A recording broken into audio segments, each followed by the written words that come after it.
Part 2 शुरू हो गया जी। इसलिए पार्ट 2 शुरू किया है कि बस मेरी कोशिश है कि अब आधे घंटे के अंदर अंदर क्लास ख़त्म करें, बस ये सवाल करना है, ठीक है।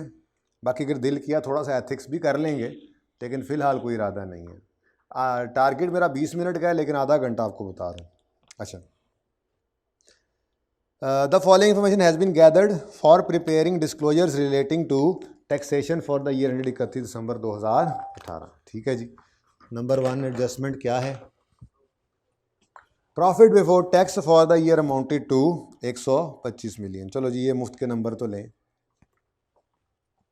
प्रॉफिट बिफोर टैक्स कितना जी? 125 मिलियन है, तो रुपीज़ इन मिलियन ही फिर ये काम करो, 125। नेक्स्ट, ऑन यकम January 18 accounting depreciation exceeds tax depreciation by 50 million and tax depreciation for the year exceeds accounting depreciation by. कोई अजीब सी अंग्रेज़ी है यार, कुछ सोचो थोड़ा सा, सब बच्चे सोचो थोड़ा सा 1 मिनट के लिए। मुझे असल में क्या चाहिए? मुझे यहाँ पर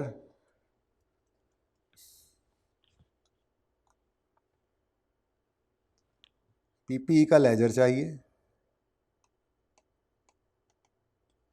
अकाउंटिंग रूल्स वाला यानी IFRS वाला,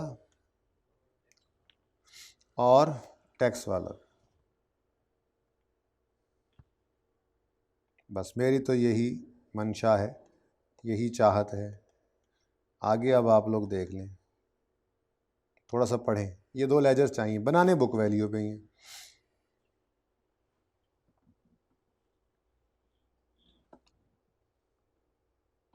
हर बच्चा सोच रहा है ऑनलाइन में बैठ के, मैंने इसीलिए पॉज करके नहीं सोचवाया। सोचें कोई दिमाग के अंदर कुछ ना कुछ सोल्यूशन डिवाइस कर लें, फ़ायदा ही होगा इससे इंशाल्लाह।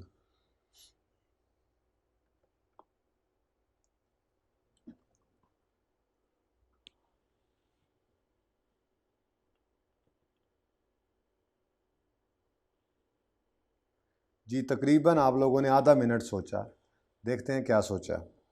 ऑन यकम जनवरी 18, हमारा साल 18 वाला है ना, तो हमारे साल के पहले दिन कह रहा है अकाउंटिंग वालों की बुक वैल्यू यानी carrying amount of owned asset PPE. Owned asset कौन से होते हैं? पीपीई, राइट ऑफ यूज़ को तो लीज्ड एसेट कहते हैं। Exceeded tax base by 50 million. वो कहता है जी कि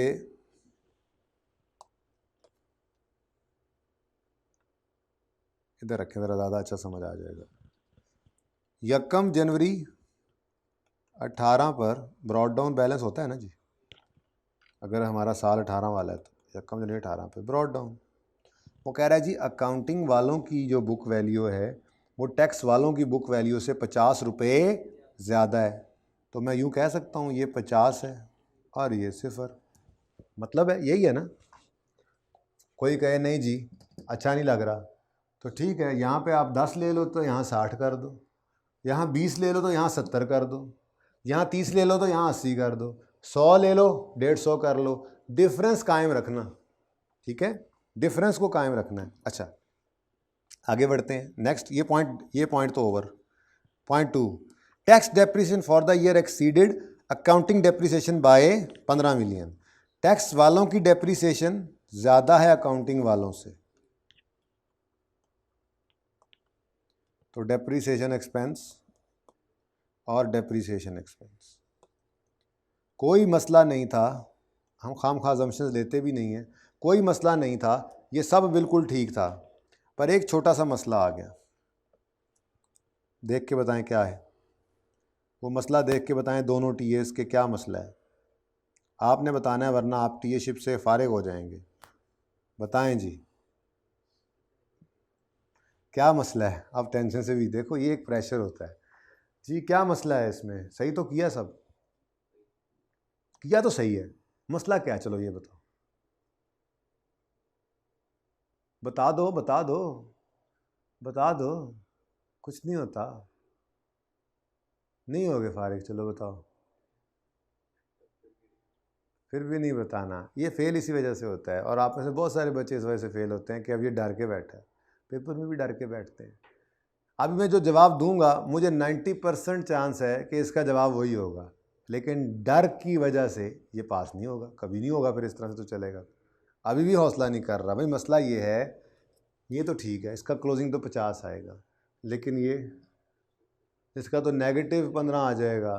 तो नेगेटिव ऐसे का तो कोई कॉन्सेप्ट नहीं है। बुक वैल्यू नेगेटिव में तो नहीं हो सकती, मैक्सिमम 0 ही हो सकती है। तो इसलिए मजबूरन हमें कोई ऐसी फिगर लेनी है जो फिगर यहाँ लिखें तो ये नेगेटिव ख़त्म हो जाए। 16 भी लिखोगे तो सही है, यहाँ 16 लिखो तो क्लोजिंग क्या आएगा 1, लेकिन यहाँ पर फिर 16 से 50 ज़्यादा 66 लिखना पड़ेगा। लेकिन ऐसी सूरत में हम फिर भी राउंड फिगर आसान रहती है, उसकी तरफ चलते हैं।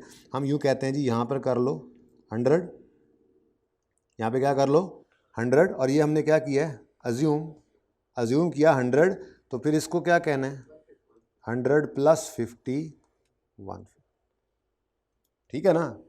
तो क्योंकि फासला हमने वही कायम रखना है। यहाँ पे आप 1000 ले लो तो यहाँ 1050 ले लो। कैरिंग अमाउंट अकाउंटिंग वालों की टैक्स बेस से 50 ज़्यादा है। तो ये एंड पे जाके हमने सबसे एंड पे जाके जब चारों शाने चित हो गए तो ये काम करना है, वरना 0 से काम चला रहे थे हम, ठीक है। बाकी यहाँ ठीक है, ओके। अब भी भाई बहुत बच्चे कह रहे होंगे सर 0 से क्या, 0 से तो कुछ भी नहीं होना। हाँ तो ठीक है, इसको 10 ले लो, इसको 25 ले लेना, डिफरेंस फिर भी क्या होगा 15। तो ऐड होने वाली फिगर 10 माइनस होने वाली 25, तो नेट में क्या लेस होने वाली फिगर 15 है। अच्छा, आप वही करो जो पहले लिखा हुआ था। अब क्या है, ऐड होने वाली फिगर 0, लेस होने वाली 15, तो वही नेट में 15 ही आया ना। तो कैलकुलेशन ऑफ टैक्स कर रहे हैं हम, कौन सा अकाउंटिंग रिकॉर्ड पीपी का नोट बनाने के लिए ये लेजर बना रहे हैं कि उसके अंदर डेप्रिसिएशन 0 आ गई तो गलत हो जाएगा।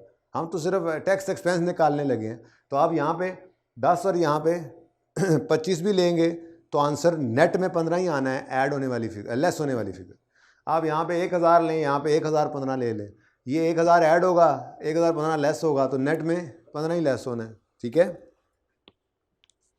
चलें जी, हो गया काम, और कुछ भी नहीं है। 31 दिसंबर 2018 पर क्लोजिंग बैलेंस कितना आ गया 150 बैलेंसिंग, ठीक है। और यहाँ पर भी 31 दिसंबर 18 पर क्लोजिंग बैलेंस क्या आ गया, ये 85 आ गया, ठीक है बच्चों।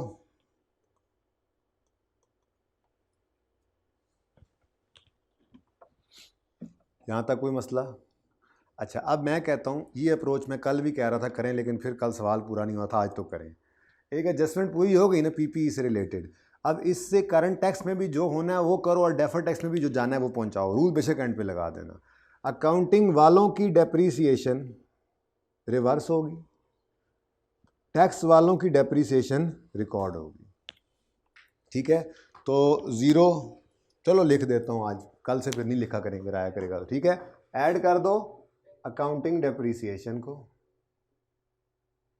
कितना है जी 0, और लेस कर दो टैक्स वालों की डेप्रीसिएशन, ये कितनी है जी 15। ये तो हो गया करंट टैक्स में जो होना था, ठीक है। अब डेफर्ड टैक्स में क्या हुआ करता है, कैरिंग अमाउंट क्लोजिंग्स जाते हैं, टैक्स वालों की क्लोजिंग भी, अकाउंटिंग वालों की क्लोजिंग कैरिंग अमाउंट, टैक्स वालों का क्लोजिंग बैलेंस टैक्स बेस। तो 150 ये जनाब property plant and equipment, 150 85, difference कितना आ गया, चलो एंड पे कर लेंगे, ठीक है। वैसे टैक्सेबल है, नज़र आ रहा है। चलें आगे। हाँ भाई देख लो इसको, ये अभी भी सवाल करके आ रहे हैं। Other income includes interest of 10 million and dividend of 6 million. Jump करके आओ 0.7 पे, और 0.7 में क्या कहता है, इंटरेस्ट जो है वो 30% है और जनरल भी 30% है, तो धोखा नहीं खाना, ये पड़ा रहे, ठीक है। डिविडेंड 6 मिलियन का जो है उस पर इंटरेस्ट रेट 20% है तो इसको करना पड़ेगा अलग, सेपरेट ब्लॉक है, ठीक है। तो अदर इनकम में जो 10 पड़ा है, लेट इट पड़ा रहे देयर ही, ठीक है, उसको छेड़ने की ज़रूरत नहीं है। ये 6 मिलियन पे गड़बड़ है, इसके ऊपर डिफरेंट रेट लगना है। अगर यहाँ पड़ा रह गया तो इस पर रेट डिफरेंट लग जाएगा, जो हमने नहीं लगाना, ठीक है। तो लेस करेंगे डिविडेंड, डिविडेंड इनकम कितनी है जी? 6 यहाँ से निकाल लो, ठीक है, और साथ ही यहाँ पर ले आओगे, ठीक है ना। Tax on 6 million, tax on 6 at the rate of 20%, 1.2, ये साथ ही मैंने पड़का दिया इसको, ये टैक्स आना, वहाँ से निकालो, फौरन नीचे टैक्स लगा दो, ठीक है, सेपरेट ब्लॉक। नेक्स्ट क्या करें? कोई बैठा तो पूछता, सवाल समझ नहीं आ रहा, क्या करें? ध्यान से कर लेना, कल पूछ लेना। नेक्स्ट, बाकी सारी अदर इनकम्स, चाहे वो इंटरेस्ट है चाहे वो दूसरी इनकम्स हैं, सब की सब जो है उन पर 30% लगना है, इसलिए इंटरेस्ट को वहाँ से निकालने की ज़रूरत नहीं थी। क्वेश्चन नंबर 20 अभी किया, 18, 19, 20 जो हैं ये तीनों सवाल। अच्छा, उसके बाद अगली एडजस्टमेंट भी अभी करवा के आ रहा हूँ, पढ़े।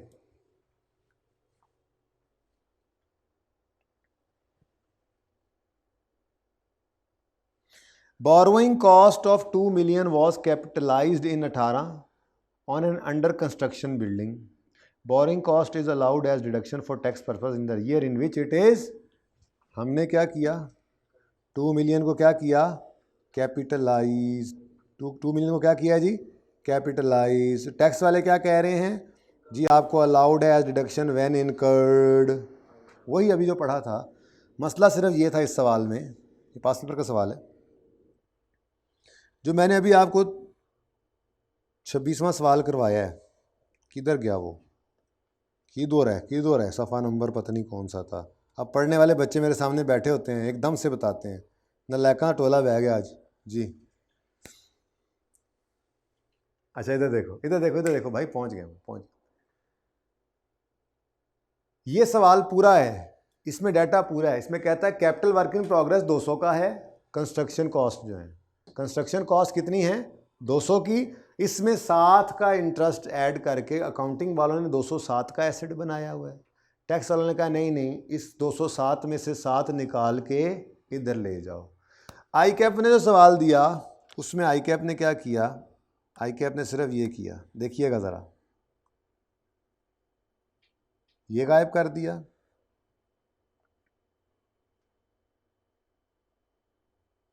सॉरी ये गायब कर दिया, उसके बाद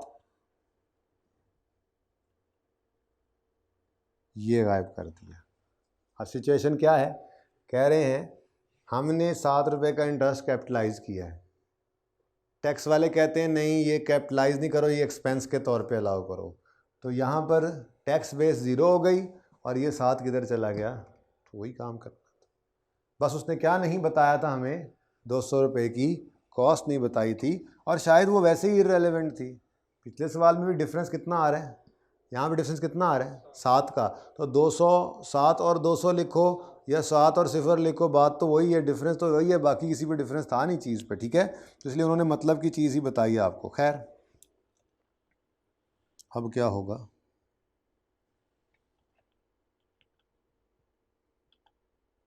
हाँ ठीक हो गया जी। चलें जी वापस, सवाल कौन से सफ़े पे था, कौन सा सफ़े पे था सवाल, ओके जी बच्चे, तो समझ आ गई। बोरिंग कॉस्ट 2 मिलियन की हमने कैपिटलाइज कर ली 18 में, टैक्स वालों ने कहा नहीं इसको एक्सपेंस बनाओ, तो टोटल कॉस्ट नहीं गिवन, हमें चाहिए भी नहीं। हम क्या कह रहे हैं, ये देखें, कैपिटल वर्क इन प्रोग्रेस हमने कितना रिकॉर्ड किया उसमें 2, टैक्स वाले कह रहे हैं ना जी ना, यहाँ कुछ नहीं, ये यहाँ पे अलाउड, बस ये जितनी बार मर्जी कर लो। बोरिंग कॉस्ट यानी कि इंटरेस्ट हो गया ट्रीटमेंट, और आखिरी एडजस्टमेंट है नंबर 6, पढ़ो। मिलती जुलती है, काम चल सकता है। क्या है एडजस्टमेंट? कहता है इस साल में 5 मिलियन हमने कैपिटलाइज किया, IAS 38 के रूल्स के मुताबिक ही किया होगा। डेवलपमेंट एक्सपेंस कह रहा है एज पर IAS 38, हमने IAS 38 के रूल्स को फॉलो करते हुए 5 मिलियन को एसेट बनाया। कहता है जी tax relief on this expenditure is taken in full in period in which it is same. वही काम नहीं हो रहा। कह रहा है, हम कह रहे हैं जी हमने एक इंटेंजिबल बनाया है, डेवलपमेंट कॉस्ट, ठीक है, हमने एक एसेट बनाया है, कितना 7, ठीक है, 5, अच्छा 5। टैक्स वाले कहते हैं ना जी ना, कोई एसेट नहीं है, ये तो क्या है, सारे का सारा एक्सपेंस। कल को ये डिफरेंट भी होगा, ठीक है, कल को ये इस तरह भी कहेंगे हम बनाएंगे एक्सपेंस, वो कहेंगे नहीं नहीं नहीं नहीं नहीं, आप इसको एसेट बनाओ और आहिस्ता आहिस्ता करो, तब की तब देखेंगे। लेकिन फिलहाल तो is just like borrowing cost. ये क्या है जी, intangible development cost, development cost. तो भाई आसान है एडजस्टमेंट्स, इसलिए बहुत देर नहीं लगी। सवाल ये छोटा सा ही था, मैंने आज इसीलिए कोई नया कॉन्सेप्ट मेन नहीं करवाया। CWIP ये कैप इसमें IAS 23 का कॉन्सेप्ट था, वो मैंने दे दिया। बहरहाल क्या करता, कुछ तो करना ही था, ये 2 सवाल करने थे। तो कल भी इंशाल्लाह ऐसे ही कोई इक्का दुक्का कॉन्सेप्ट तो आएगा ही। IAS 12 को हम नहीं छोड़ सकते किसी भी दिन, ना आपने छोड़ना है। बाकी कल हो सकता है हाफ लेक्चर IAS 12 का हो और हाफ लेक्चर में मैं एथिक्स करवाऊँ, बस ये सब डिपेंड करता है। ये बात समझ आती है? हमने कैपिटलाइज किया, जैसे यहाँ पे था, हमने कैपिटलाइज किया IAS 23 के तहत। टैक्स वाले कहते हैं इसको एज आ डिडक्शन अलाउ करेंगे जब इनकर हुआ। हमने कैपिटलाइज किया किसके मुताबिक, IAS 38 के मुताबिक। टैक्स वालों ने कहा ना ना ना ना ना ना ना ना, ये कोई एसेट वैसेट नहीं है, सारा का सारा आपको अलाउड है एज डिडक्शन, ठीक है। तो फिर काम खत्म नहीं हो गया, एडजस्टमेंट्स ओवर, सवाल खत्म है, ठीक है। अब एसेट है, रूल लिखकर जान छुड़ानी है, ये मैं साथ साथ लिखना शुरू कर दिया। पर्चे में आपने भी ऐसे ही करना है। If carrying amount of asset is greater than tax base of asset, then this is a taxable temporary difference and this would result in deferred tax liability। फिर तीसरा रूल, दूसरा और चौथा यूज ही नहीं हो रहा, होता भी बहुत कम है। If carrying amount of liability is greater than tax base of liability, तो ये बनता है डिडक्टेबल टेम्परेरी डिफरेंस। और इससे ओ हाँ, आपकी बात से याद आया, ये नहीं यूज़ होता, बड़ा यूज़ होता है।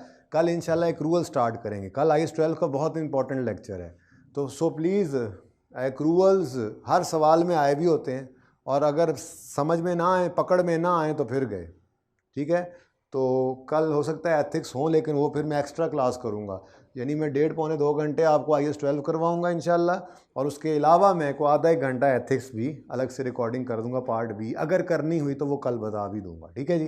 कल सैटरडे। अच्छा जी, याद आ गया मुझे, आपकी बात से याद आया, ये लगेगा रूल जब electricity payable, interest payable, tax payable, इस तरह की चीज़ें आएंगी, टैक्स पेएबल मतलब पेएबल्स जब आएंगे, एक्रूवल्स आएंगे, तो ये रूल लगेगा बहुत ज़्यादा।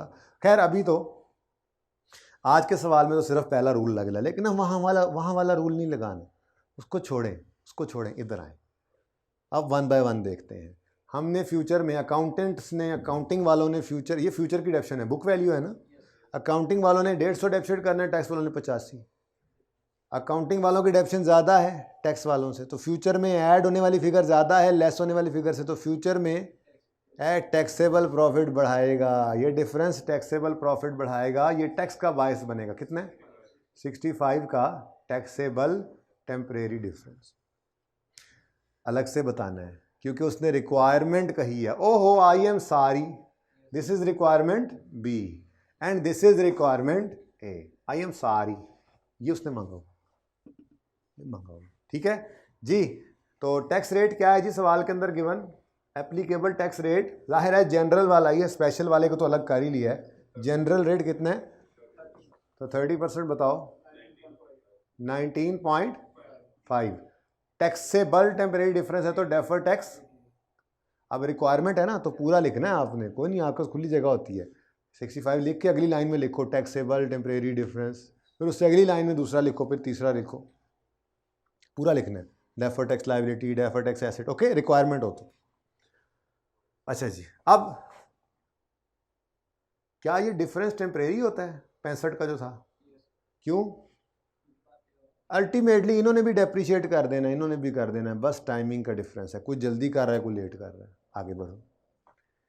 2 मिलियन फ्यूचर में अकाउंटिंग वालों ने डेप्रिशिएट करना है, टैक्स वालों ने एसेट बनाया है ना, एसेट बनाया तो डेप्रिशिएट करेंगे, एसेट बनाया तो डेप्रिशिएट करेंगे ना, यही तो कह रहे थे हम, एसेट बना के डेप्रिशिएट करते हैं, ठीक है।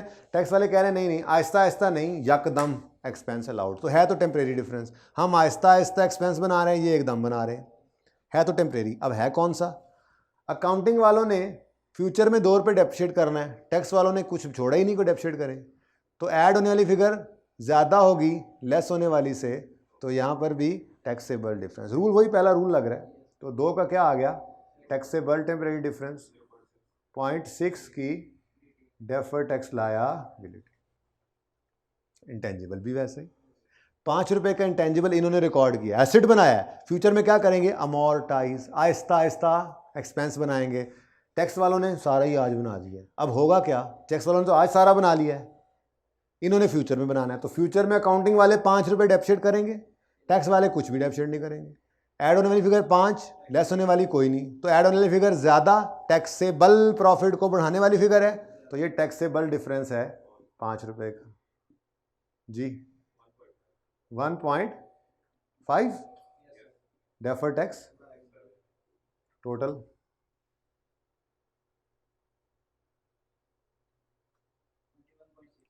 $21.6 की डेफर्ड टैक्स लाया, तो लायबिलिटी आ गई जी, कोई बात नहीं, एसेट नहीं लायबिलिटी, मैंने इसीलिए स्लैश डाल दी थी। 31 दिसंबर 18 पर क्लोजिंग रिक्वायरमेंट बी, ऐसे ही है 21.6।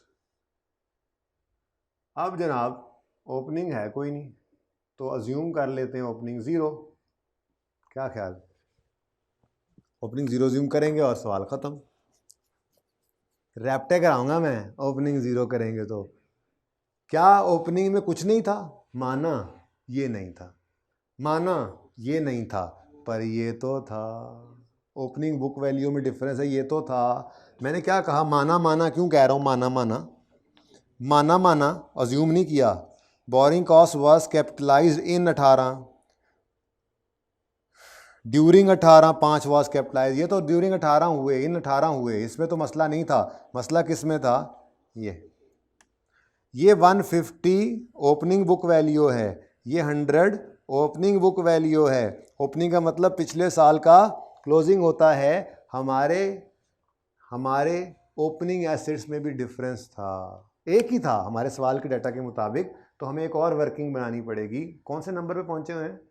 वर्किंग 2 ये बनाइए, वर्किंग नंबर 3 ये बना लिया आपने, वर्किंग 3, वर्किंग 4 ये बना ली, और ज़रूरत पड़ने पर ही वर्किंग बनाते हैं ना। अब वर्किंग नंबर 5 बनने लगी है, और वो वर्किंग 5 क्या है?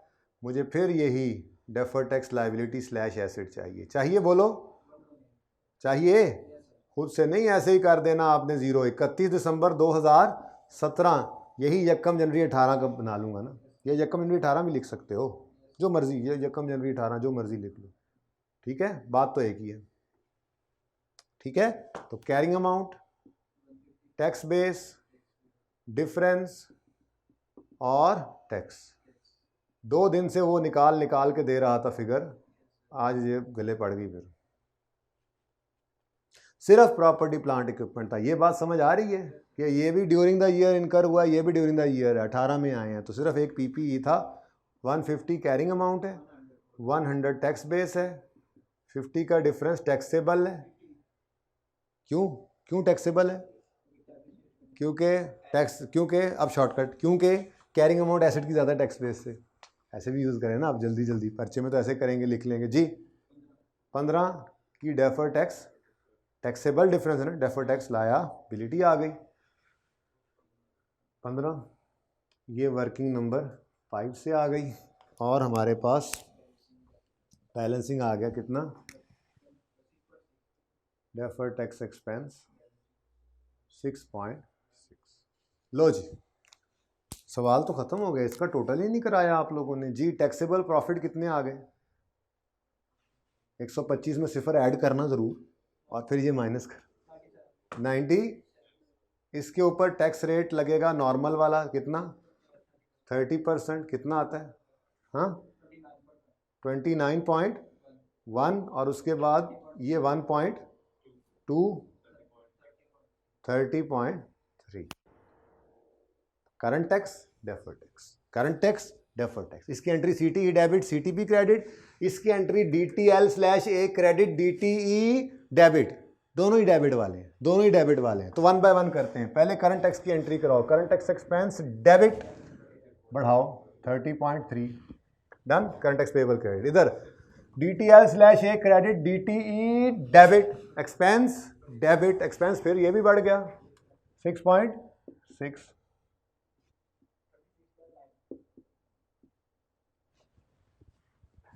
reconciliation of PBT with tax, PBT 125, हाँ ठीक है 125। टैक्स रेट जनरल वाला, ही इधर हमेशा याद रखना, इधर हमेशा जनरल वाला रेट आना, क्योंकि आम दुनिया को तो खास टैक्स रेट्स का पता भी नहीं होता। तो reconciliation of profit before tax with tax expense, और रेट जनरल वाला हमेशा यहाँ होगा जी। टैक्स कितना आया हैं, क्या अब क्या मुसीबत पड़ गई होगी, कोई एग्जैम्प्ट इनकम नहीं है आज, कोई पेनल्टी नहीं है, कोई परमानेंट डिफरेंस नहीं है, कोई परमानेंट डिफरेंस नहीं है। गलत करवा दिया ना तुम लोगों ने कैलकुलेशन, गलत करवा दिया ना सवाल। अब सारा लेक्चर जो है वो कैंसिल करना पड़ेगा, दोबारा रिकॉर्डिंग करनी पड़ेगी, वरना लोग तो यूट्यूब पे देखेंगे कि इनसे सवाल ही सही नहीं हुआ, बच्चे कहेंगे हम ही सही करवाते थे। क्या हुआ, परमानेंट है ही नहीं डिफरेंस, ना पेनल्टी ना कुछ। सवाल में गलती हो सकता है वो। मेरे दोस्तों मुकम्मल परमानेंट ना सही, थोड़ा सा तो है, गौर करो, सवाल बिल्कुल सही है। ये 6 रुपए पर आपने कितने परसेंट रेट लगाना था, 20%। कितने परसेंट, 20%। वो आपने यहां पे करके निकाला भी सही, इसीलिए तो ये टैक्स जब यहां जाता है तो इसके अंदर इसमें 20% लगा होता है, तो ये सही है। लेकिन जब आपने 125 यहां रखा तो ये 6 इसमें पड़ा है, इसके ऊपर कितने परसेंट रेट लगा, पूरा 30 लग गया। 125 में 6 पड़ा है, इस पर कितने परसेंट लगाया, 30। तो 125 पर जब 30 लगा है तो इसमें जो 6 पड़ा है उस पर भी 30 लग गया, हालांकि उस पर सिर्फ लगना चाहिए था 20। तो अब ज्यादा कितना लगा है, 10%। मेरे दोस्तों ध्यान से जरा सुनो मेरी बात, ध्यान से सुनो। यहीं पर क्या थी पहले, एग्जेम्प्ट इनकम। एग्जेम्प्ट इनकम भी तो ऐसे ही थी, गौर करो। 6 रुपए पे टैक्स नहीं लगना, यहां से माइनस करो, इधर कुछ भी ऐड नहीं किया। फिर जब यहां 125 में वो 6 पड़ा था तो हम कहते थे ओहो 125 के अंदर 6 पड़ा था, उस पर 30% लग गया, गलत लगा, सारे का सारा 30% माइनस कर दें। समझ आती है।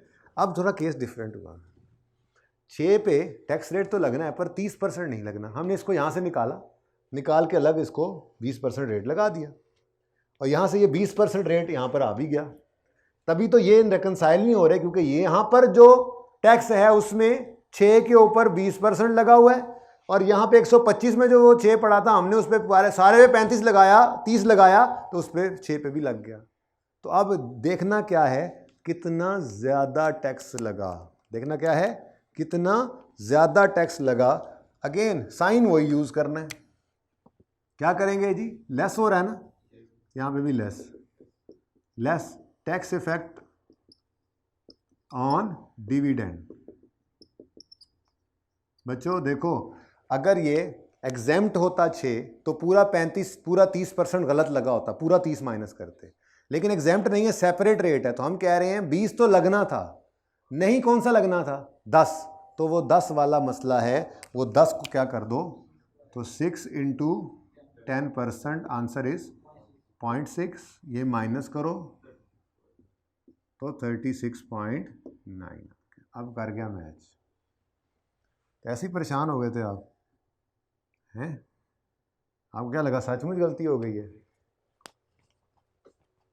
मशहूर ज़माना काम हो गया आजकल जो चल रहा है। अच्छा जी हाय हाय, क्वेश्चन यार एक होमवर्क में करना चाहिए था आपको।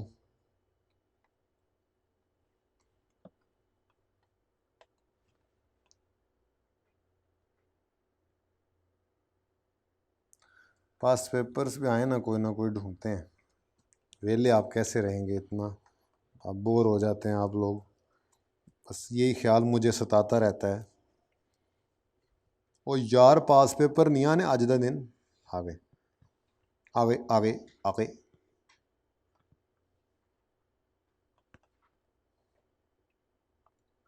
ये मैंने दिया था होमवर्क में, ये दिया था होमवर्क में, कर लिया होमवर्क। चलें ठीक है जी, फ़िलहाल फिर इतना ही काफ़ी है, ज़िंदगी रही तो कल होती है मुलाकात डबल क्लास के साथ। अभी फ़िलहाल कोई होमवर्क नहीं इसी सवाल को, जितना काम किया है पिछला सवाल और ये सवाल एक सीटिंग में बैठ के दोबारा करना, छोटे सवालों से मैथ। अल्लाह हाफ़िज़।